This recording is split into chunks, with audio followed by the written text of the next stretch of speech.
certamente aqui nós devemos ter talvez 99% da galera, estou dando desconto, que é absolutamente convertido.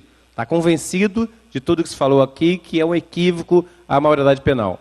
Por outro lado, nós sabemos que na sociedade brasileira, pelo menos 92% da população é a favor hoje da redução da maioridade penal.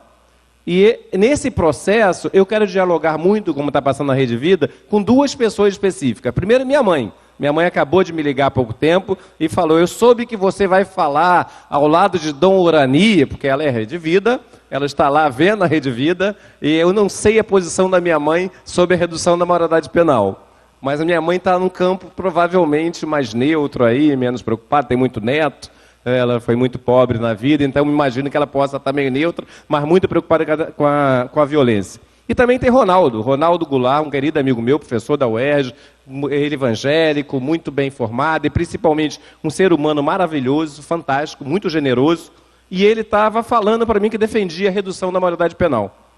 E acho que é fundamental colocar isso de início, porque senão a gente cai no maior problema, que é o eixo da minha conversa aqui hoje, que é a questão do direito de conviver.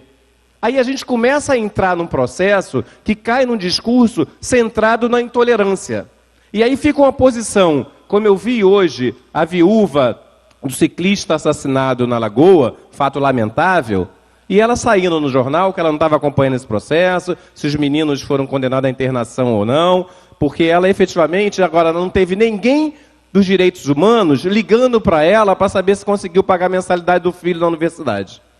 E aí temos, ao contraponto a isso, a brilhante ideia de Júnior Perim, que coloca aqui na frente um conjunto de simulacros de caixões, mostrando crianças que foram assassinadas por causa dessa luta inglória, muitas vezes dentro das favelas, especialmente, e de enfrentamento de violência na sociedade brasileira. Então, o nosso limite é, nós não somos legais, nós não somos seres fantásticos, altruístas, mas também não somos defensores de bandidos, simplesmente. E nem a galera que está a favor da redução da maioridade é conservadora simplesmente, canalha, sacana, insensível, dura. Nós não podemos levar o debate dessa forma. Porque se a gente leva o debate nesse caminho, o grau de intolerância vai ser cada vez mais crescente. E a gente não vai conseguir dialogar minimamente qual é o ponto essencial que a gente quer construir, que sociedade brasileira nós queremos construir. A partir de que sociedade brasileira, que cidadão nós queremos construir. Então, eu temo muito que a gente se coloque numa posição profundamente olímpica de achar que nós temos absoluta razão e o outro está absolutamente errado. Eu acho que tem, obviamente, disputas dentro desse projeto de sociedade. E eu estou nessa disputa. O Observatório é parte dessa disputa. Nós vivemos na favela e sabemos muito bem a história que a gente tem do Observatório na favela. Eu sou oriundo da periferia, a vida em toda a periferia. Estava aqui com o Cleia e a gente falando do nosso crescimento no Irajá e do prazer que a gente teve no Irajá, aliás, no Brás de Pina, e o prazer que a gente teve no Brás de Pina. Depois eu fui para Irajá, acendi de vida, ela foi para Bom Sucesso, acendeu mais ainda. Então, efetivamente, a gente teve todo um processo de experiência de periferia e aí a gente tem outra, e eu sou professor da universidade.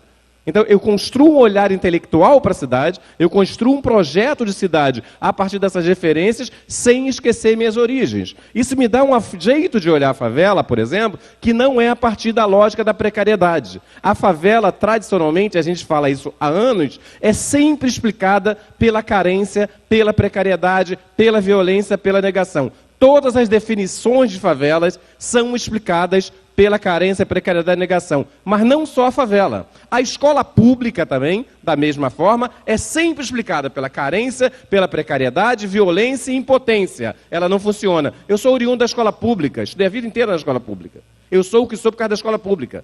Meus pais eram semiletrados. O jeito que eu falo, a forma como eu penso, eu construí na escola pública. Então, efetivamente, eu e milhares e milhares e milhares de outras pessoas, demonstrando que a escola pública não é simplesmente isso. Tem problemas, tem dificuldades, tem principalmente falta de investimento, mas tem efetivamente força e potência e criação, como nós vimos hoje no trabalho do Crescer e Viver. A favela é o mesmo jeito, tem desafios, tem demandas, mas tem principalmente potência, invenção e criatividade. Não é casual que a favela seja definida a partir do paradigma da violência, da precariedade, da carência. Não é casual que a escola pública também seja definida assim. Não é casual que o Sistema Único de Saúde seja definido assim. efetivamente, os espaços dos pobres são definidos pela precariedade, impotência e assim sucessivamente. Então, há um processo muito curioso na sociedade brasileira. Nós conseguimos fazer um trabalho extraordinário de diminuição da mortalidade infantil.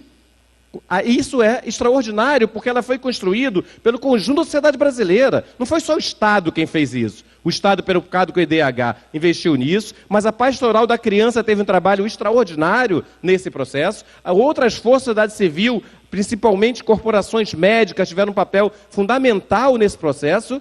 Mas, ao mesmo tempo, a gente conseguiu, principalmente, humanizar as crianças. Então, quando a gente chega num ponto, está no sinal de trânsito, e vê uma criança pedindo, há um sentimento de indignação, de raiva, de pena pelaquela criança. Só que a gente não conseguiu fazer esse movimento ainda pelo adolescente.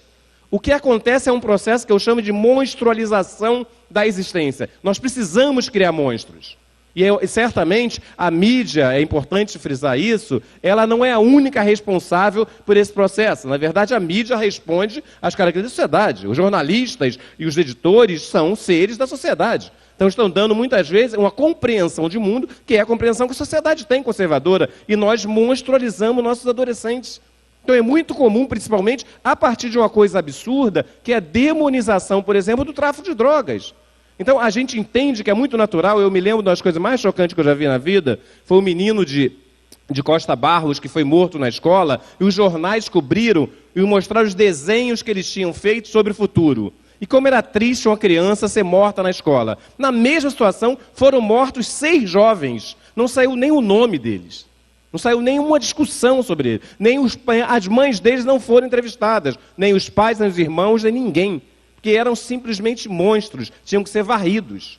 Enquanto a gente não compreender que o que caracteriza essa discussão sobre a redução da maioridade penal é uma perspectiva de monstrualização da adolescência, onde a gente não se reconhece, não reconhece nossos filhos no processo, a gente não vai conseguir construir esse debate em cima de questões fundamentais, que é a questão da dignidade humana. Eu não defendo bandido. Eu acho um absurdo.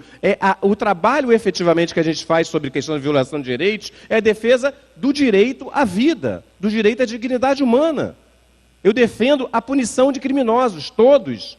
O problema é quando a gente tem um grau de intolerância que a gente defende cada vez mais o encarceramento.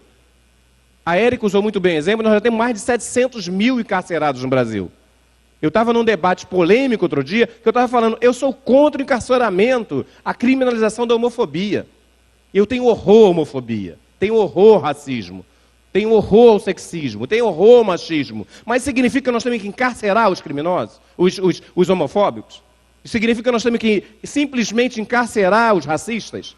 A gente deixa de discutir na sociedade o seguinte, como é que é possível colocar em questão essas formas de relações sociais que nós construímos? É claro que tem que ter resposta ao racismo, à homofobia, ao machismo, mas a nossa primeira resposta é, vamos encarcerar os que pensam diferente de nós. E aí eu sou de um tempo que ter um livro marxista era condição para ser preso dentro desse país. Eu sou de um tempo da teologia da libertação que ter um livro marxista no seminário era motivo para ser expulso. É isso que a gente vai encaminhar?